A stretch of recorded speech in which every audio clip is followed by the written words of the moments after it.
जिस देश से हमारी आइडेंटिटी जुड़ी हुई है, क्या आपको मालूम है कि उस देश का आखिर फ्यूचर क्या होगा? आज देश में जो चल रहा है और आगे आने वाले टाइम में जो देश में होने वाला है, आपका उसके ऊपर इतना ज्यादा बड़ा इंपैक्ट होने वाला है कि आप सोच भी नहीं सकते हो। आने वाले 10 साल हमारे देश भारत के लिए बहुत ही ज्यादा इंपॉर्टेंट होने वाले हैं। सवाल ये है कि मैं आखिर ऐसा कह क्यों रहा हूँ? तो इस चीज का जवाब छुपा हुआ है हमारे देश के डेमोग्राफिक डिविडेंड के अंदर। क्या आपको मालूम है कि हमारे देश में 60% से ज्यादा पॉपुलेशन यूथ है और साल 2030 आते आते ये एकदम पीक पर होगा।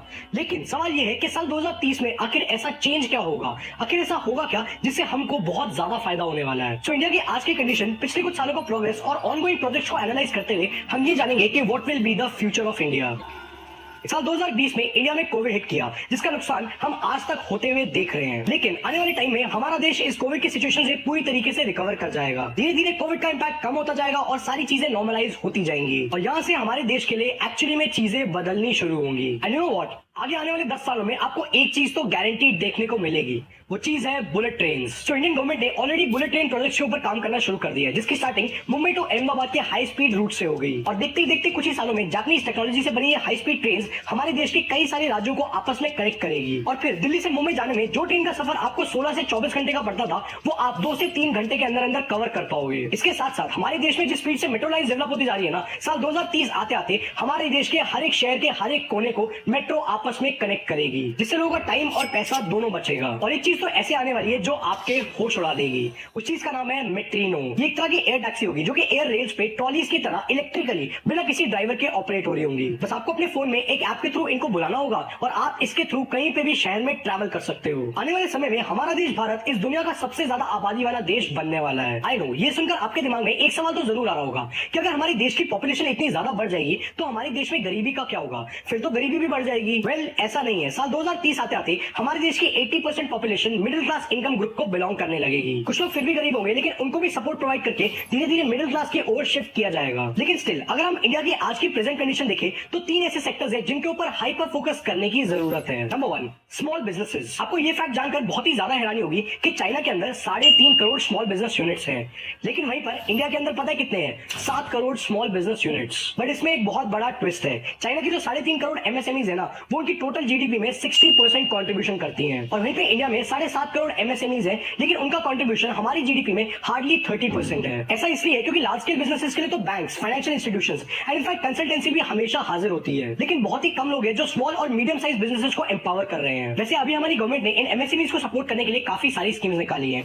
और गवर्नमेंट इनकी तरफ अपना सपोर्ट धीरे धीरे बढ़ाती जा रही है। सेकंड सेक्टर है इंफ्रास्ट्रक्चर। किसी भी कंट्री की बैकबोन उनका इंफ्रास्ट्रक्चर होता है। जिस भी कंट्री के अंदर इंफ्रास्ट्रक्चर बहुत अच्छा होता है ना, उस कंट्री की डेवलपमेंट होने में आधा समय लगता है। बिजनेस से लेकर आम आदमी, एक अच्छे इंफ्रास्ट्रक्चर का फायदा हर किसी को होता है। इंफ्रास्ट्रक्चर को बहुत ही स्पीड से डेवलप करने के लिए गवर्नमेंट ने bullet train project, smart city projects, metro lines और हाईवे कंस्ट्रक्शन, हर चीज के अंदर पैसा लगाया हुआ है ताकि साल 2030 आते आते इंफ्रास्ट्रक्चर इतना ज्यादा स्ट्रॉन्ग हो जाए कि सारी चीजें वेल कनेक्टेड हो। और थर्ड और सबसे ज्यादा important sector, health care. India वैसे तो हेल्थ केयर के मामले में काफी अच्छा कर रहा है, लेकिन स्टिल हम लोग अभी भी बहुत सारे देशों से बहुत ज्यादा पीछे हैं। और हम लोग कितना पीछे हैं, इस चीज का एहसास तो पूरे देश को कोविड की सेकंड वेव के दौरान हो ही गया था। ना तो बेड्स थे, ना ही ऑक्सीजन सिलेंडर्स और ना ही इतने डॉक्टर्स थे कि वो सारे के सारे लोगों को अच्छे से ट्रीट कर पाए। मोस्ट इंपॉर्टेंटली हमारे देश में आज भी लोग ना हेल्थ को एज अ प्रायोरिटी नहीं बल्कि एज अ ऑप्शन ट्रीट करते हैं, जिससे पता होता क्या है, जब भी किसी फैमिली को हेल्थ रिलेटेड प्रॉब्लम्स आती है ना, तो उन्हें ऐसे ऐसे इश्यूज फेस करने पड़ते हैं जो अगर हम हेल्थ को प्रायोरिटी देना तो नहीं करने पड़ेंगे। क्या आपको मालूम है कि आज भी हमारे देश में जब लोगों को हेल्थ केयर की जरूरत पड़ती है ना, तो 70% से ज्यादा लोग पैसे ना होने के कारण या फिर हेल्थ केयर से रिलेटेड खर्चों की चिंता से अच्छे ट्रीटमेंट्स नहीं ले पाते। और यही चीज आपको और मुझे मिलकर बदलनी होगी। पहले के टाइम पे हेल्थ पर उतना ध्यान नहीं भी देते थे ना, तो चल जाता था,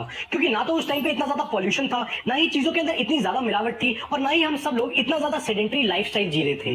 लेकिन आज सब कुछ बदल गया है। पता है सबसे ज्यादा इंटरेस्टिंग बात क्या है? कि आने वाले टाइम में एक चीज है जो इंडिया के अंदर सबसे ज्यादा अपॉर्चुनिटीज क्रिएट करेगी और वो चीज है मोबाइल फोन्स। इस वक्त इंडिया की पॉपुलेशन 140 करोड़ है, जिसमें से अभी तक सिर्फ इंडिया के अंदर 60 करोड़ मोबाइल यूजर्स हैं। 2025 तक बढ़ के 90 करोड़ यूजर्स पहुंच जाएगा और 2030 आते आते ये 120 करोड़ यूजर्स तक पहुंच जाएगा। और तब हमारी कंट्री इंडिया के अंदर इस दुनिया में सबसे ज्यादा मोबाइल फोन यूजर्स होंगे। जरा सोच के देखो, अगर कोई बिजनेस करना चाहता है तो उनके लिए कितनी ज्यादा बड़ी अपॉर्चुनिटी है। आने वाला टाइम मैन्युफैक्चरिंग या कंसल्टिंग का नहीं बल्कि edtech, e commerce, gaming, banking, इन सारी की सारी चीजों का होगा। टीवी केबल्स गायब हो चुके होंगे और हम सब लोग नेटफ्लिक्स, प्राइम, हॉटस्टार, ZEE5 इन सारे प्लेटफॉर्म्स के ऊपर ही सारी चीजें देख रहे होंगे। पता है एक चीज और है जो मुझे बहुत ज्यादा एक्साइट करती है, लेकिन हम में से बहुत ही कम लोग हैं जो इस चीज का जिक्र भी करते हैं। क्या आपको मालूम है कि वर्ल्ड ट्रैवल और टूरिज्म काउंसिल के मुताबिक इंडिया इस दुनिया की 7th बिगेस्ट टूरिज्म इकोनॉमी है। साल 2019 में इंडिया इंडिया ने सिर्फ टूरिज्म से ही $3 बिलियन यानी 20,000 करोड़ रुपए से ज्यादा का रेवेन्यू जनरेट किया था। और आने वाले टाइम में जैसे जैसे टेक्नोलॉजी हमारी इंडिया की टूरिज्म इंडस्ट्री के अंदर अपनी पकड़ बनाएगी ना, तो हमारा ये नंबर और ज्यादा जंप हो जाएगा। क्योंकि वैसे तो हमारा देश भारत इस पूरी दुनिया के 24% लैंड मास के ऊपर बना हुआ है, लेकिन हमारी इस एक कंट्री के अंदर ऊंचे लंबे पहाड़, बड़े गर्म रेगिस्तान, घने जंगल और स्पॉटलाइट बीचेस भी हैं। यानी हमारी कंट्री के अंदर हर एक कल्चर का अपना एक सिग्निफिकेंस है और आने वाले टाइम में ये चीज टूरिज्म को बहुत ज्यादा बढ़ावा देगी। गल्फ कंट्री सुंदर भी बहुत है और अमीर भी, लेकिन वो ये सारी चीजें नहीं कर पाते अगर उनके पास स्टार्टिंग में ऑयल का सपोर्ट नहीं होता। तो ज्यादातर मिडिल ईस्ट ऑयल इकोनॉमी के ऊपर ही खड़ी हुई है। लेकिन क्या आपको मालूम है कि इंडिया के पास एक ऐसी स्ट्रॉन्ग एडवांटेज है जिसके चलते आने वाले टाइम में ज्यादातर वेस्टर्न कंट्रीज इंडिया के ऊपर डिपेंडेंट हो जाएंगी। वो चीज है रिन्यूएबल एनर्जी। आने वाले टाइम में इंडिया इस दुनिया का सबसे बड़ा रिन्यूएबल एनर्जी का पावर हाउस बनने वाला है और ये होगा क्योंकि इंडिया के पास ये दो चीजें हैं। Number 1 land. इंडिया के अंदर लैंड मास बहुत ज्यादा है, तो इंडिया रिन्यूएबल एनर्जी के प्लांट्स जैसे कि सोलर प्लांट्स और हाइड्रो पावर प्लांट्स बहुत इजीली सेटअप कर पा रही है। And number 2 outstanding geographical advantage. So India का 60% एरिया ट्रॉपिक ऑफ कैंसर और इक्वेटर के बीच में आता है, जिसके चलते हमारी कंट्री बहुत ही इजीली सोलर एनर्जी को हार्नेस कर सकती है। और क्योंकि वेस्टर्न कंट्रीज के पास ये ज्योग्राफिकल एडवांटेज नहीं है, तो वो सारी की सारी कंट्रीज आने वाले टाइम में इंडिया के ऊपर ही रिन्यूएबल एनर्जी के लिए डिपेंडेंट होंगी। हमारा देश आज बदल रहा है और मुझे यकीन है कि कुछ ऐसा बदलेगा कि आने वाले टाइम में हर एक कंट्री इंडिया को देखकर इंस्पायर होगी। आज इंडिया ग्लोबल पेटेंट्स में 10th, फार्मा मैन्युफैक्चरिंग में 3rd और मिलिट्री पावर में 4th रैंक पर आती है और मुझे इस बात का बहुत ज्यादा गर्व है।